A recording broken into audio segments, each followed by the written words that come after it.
नमस्कार किसान भाई और बहनों, हमारे YouTube channel Ganesha dairy farm में आप लोगों का आज फिर से स्वागत है।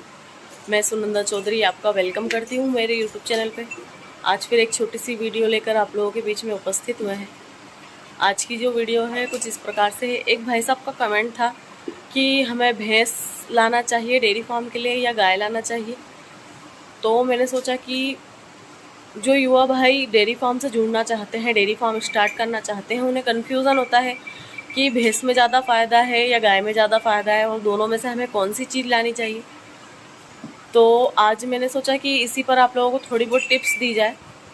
यदि आप डेयरी फार्म स्टार्ट करना ही चाहते हैं तो सबसे पहले आप जो है आपके आसपास का जो आपके एरिया के आसपास में जो भी मार्केट है, पहले उसे तलाशिए कि आपके एरिया में आप किसके दूध की मार्केटिंग कर सकते हैं और आसानी से कर सकते हैं। मतलब जैसे जो दूध की मार्केटिंग है वो आसानी से आप कैसे कर सकते हैं, सबसे पहले आपको ये देखना है। मार्केटिंग करने में आपको ये आसानी होना चाहिए कि यदि आप गाय रख रहे हैं तो गाय का दूध आसानी से सेल हो जाए और अच्छे रेट में सेल हो जाए। और यदि भैंस रखना है आपको तो उसके लिए भी आपको अच्छे रेट मिलना बहुत ज़रूरी है। वरना सबसे पहली बात तो मैं आपको बताना चाहती हूँ कि जो भैंस होती है वो ज़्यादा लंबे समय तक दूध नहीं देती है। जैसे कि मान लीजिए आप जब भैंस लाते हैं तो जब 2.5 से 3 महीने में जब वो हिट में आती है, आप जब उसकी एआई कराते हैं, वो कंसीव कर जाती है, तो ज़्यादा से ज़्यादा वो आपको 6 से 7 महीने दूध देगी। और 7 महीने तक दूध निकालने के लिए भी आपको उसकी अच्छी खिलाई करनी पड़ेगी, पर 7 महीने में भी वो आपको कम दूध देगी। वहीं यदि हम एक गाय के ऊपर जाएंगे तो गाय जो है हमें अच्छी खिलाई यदि हम गाय की रखते हैं तो हमें वो 8 महीने तक भी दूध दे देती है। पर मिनिमम हमें जो गाय को रेस्ट देना होता है वो 60 डेज़ का होता है। तो 60 डेज़ का जब हम रेस्ट देते हैं अपनी गाय को, तो उससे पहले का जो उसका दूध देने का चक्र होता है वो काफ़ी अच्छा होता है। मतलब एक गाय प्रेग्नेंट होने के बाद भी काफ़ी अच्छी सर्विस देती है। पर वहीं यदि हम एक भैंस में जाएंगे तो जैसे जैसे भैंस का समय बढ़ता जाता है प्रेगनेंसी का, वैसे वैसे भैंस जो है बिल्कुल दूध पे से उतरती जाती है। पर वहाँ पर हमें खिलाई भैंस की डबल रखनी पड़ेगी। और यहाँ पर हम गाय को जो नॉर्मल फीड वगैरह खिलाते हैं, हम उसी फीड पर अच्छा दूध निकाल सकते हैं। इसके बाद आते हैं जो दोनों के बीच में यदि हम डिफरेंस देखेंगे तो यदि हम भैंस के मामले में जाएंगे तो भैंस का दूध हाथ से निकलता है, क्योंकि जो भैंसें होती है वो मिल्किंग मशीन नहीं लगवा पाती है। तो इस वजह से हमें भैंस का दूध हाथ से ही निकालना पड़ेगा। उसके बाद हम गायों में जाएंगे तो जो गायों का दूध है हम मिल्किंग मशीन से निकाल सकते हैं। तो इसमें हम जैसे 4 से 5 यदि गाय रखते हैं तो एक इंसान, केवल एक व्यक्ति, अगर उसके पास अच्छी व्यवस्था होगी तो एक व्यक्ति 5 जो गाय है उसका आराम से पालन पोषण कर सकता है, उसका दूध भी निकाल सकता है। पर वहीं पर यदि हम भैंसों में जाएंगे, यदि आप 5 भैंसें रखते हैं तो 5 भैंसों में आपको एक साथी की और आवश्यकता ज़रूर से होगी, क्योंकि 5 भैंसों का दूध निकालना, उनकी देखरेख करना, खिलाना पिलाना, उनका रख रखाव, गोबर फेंकना, बहुत सारे काम हैं। तो इस वजह से यदि हम दोनों में जो है लेबर का खर्चा देखेंगे तो आप मान लीजिए या तो लेबर रखिए या फिर आपका कोई घर का व्यक्ति उसमें इंक्लूड हो।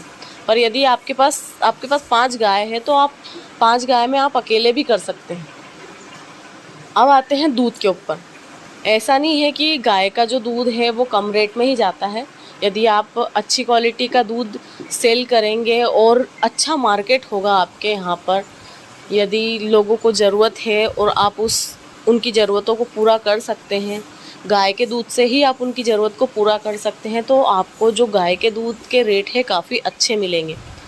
क्योंकि अगर अभी भी हमारे भारत देश में गरीबी है, इस वजह से जो मज़दूर वर्ग और दूसरे लोग जो होते हैं, मतलब जिनकी कुछ ज़्यादा खास इनकम नहीं होती, तो वो ज़्यादा दूध अफोर्ड नहीं कर पाते। वहीं यदि हम उनको गाय का दूध, जैसे कि मान लीजिए आज अगर भैंस का दूध 60 से 65 रुपये पर लीटर है, तो वहीं यदि हम उनको गाय का दूध 50 से 55 रुपये पर लीटर में अवेलेबल करा सकते हैं, तो वहाँ पर उन्हें भी फ़ायदा है और हमें भी फ़ायदा है। उन्हें ये फ़ायदा है कि उन्हें भैंस का दूध ज़्यादा रेट में मिलेगा, पर हम उन्हें जो है गाय का दूध कम रेट में देंगे तो आसानी से उनका जो है खर्चा कम हो जाएगा। और वहीं पर हमें क्या फ़ायदा होगा कि हम जो है गाय का दूध 50 से 55 रुपये लीटर बेचेंगे तो हमें भी उसमें फ़ायदा मिलेगा। तो ऐसे हमें ज़रूरत को समझकर गाय के दूध का जो है मार्केट करना है, तो जिससे कि हमें फ़ायदा हो। वहीं यदि हम एक भैंस की बात करते हैं तो आप यदि भैंस रखते हैं और भैंस का दूध सेल करते हैं, मान लीजिए आप डोर टू डोर सेलिंग नहीं कर पाते हैं और आप बल्क में यदि दूध देते हैं भैंस का, तो भैंस का दूध भी आपको 50 से 55 रुपये पर लीटर देना पड़ेगा बल्क में। पर वहीं यदि हम फिर दोनों के कंपैरिजन में जाते हैं कि आप एक तरफ एक भैंस ले लीजिए और दूसरी तरफ एक गाय ले लीजिए। अब एक भैंस को आपने ख़रीदा, अगर आप 10 से 12 लीटर की भैंस खरीदने जाते हैं तो कम से कम आपको जो है 70,000 से लेकर 80,000 रुपये की मिलेगी, क्योंकि आज का जो रेट है 2024 में गाय से लेकर भैंस का काफ़ी हाई हो चुका है। तो हम एक ये जो 10-12 लीटर की भैंस पे जाते हैं तो हमें आराम से ये जो है 70 से 80,000 के बीच में मिलेगी, पर उसका दूध कितना होगा 10 से 12 लीटर पर डे का। अब वहीं हम दूसरी तरफ ले लेते हैं एक गाय को। अब हम एक 70 से 80,000 तक की यदि गाय खरीद कर लाते हैं, अच्छी HF क्रॉस ब्रीड देखकर, आप मत जाइए प्योर में, क्रॉस ब्रीड देखिए और क्रॉस ब्रीड में भी एक अच्छी चीज़ देखिए, अच्छी गाय देखिए। अब हम उस एक अच्छी गाय को 70 से 80,000 की गाय को लाते हैं तो वो पर डे का हमें कितना दूध देगी, कम से कम 20 से 25 लीटर पर डे का दूध। तो वहाँ पर दोनों के दूध में काफ़ी डिफरेंस हो गया है। पर यदि हम रेट की बात करें, अगर हमारा जो भैंस का दूध है हम मान लीजिए कि लोकल बंदी भी सेल करते हैं तो ज़्यादा से ज़्यादा हमें 60 से 65 रुपये पर लीटर मिलेगा। पर वहीं यदि हम एक गाय के दूध की बात करते हैं, हम लोकल बंदी यदि सेल कर देते हैं तो 50 से 55 रुपये लीटर यदि आपकी एक गाय का दूध जाता है तो आपके बहुत पैसे बनते हैं। उसके बाद वहीं हम दूसरी तरफ भैंस में ले लेते हैं, इनका जो दूध देने का चक्र है वो कम होता है, इधर गाय का जो दूध देने का चक्र वो लंबा होता है। उसके बाद जनने की बात करते हैं, गाय जो है भैंस जो है वो जनती है 10 महीने 10 दिन में, मतलब कि जो 1 महीना 10 दिन तो ये और ज़्यादा एक्स्ट्रा हो गया। उसके बाद हम यहाँ गाय की बात करेंगे तो 9 महीने 9 दिन में हमारी गाय जन जाती है। जब तक हमारी गाय भैंस जनेगी तब तक हमारी गाय जो है जन कर मिल्क पीक पर आ जाएगी। तो इसमें मतलब दोनों में बहुत डिफरेंस है। अब जैसे कि यदि आपके यहाँ पर मान लीजिए कि गाय के दूध का रेट अच्छा नहीं है, आपको मजबूरी में भैंस रखनी पड़ रही है, तो आप ये काम कर सकते हैं कि भैंस आप लीजिए। यदि आप जैसे 5 पशु रख रहे हैं तो उसमें से आप जो है 2 भैंस ले लीजिए और बाकी 3 आप गाय ले लीजिए।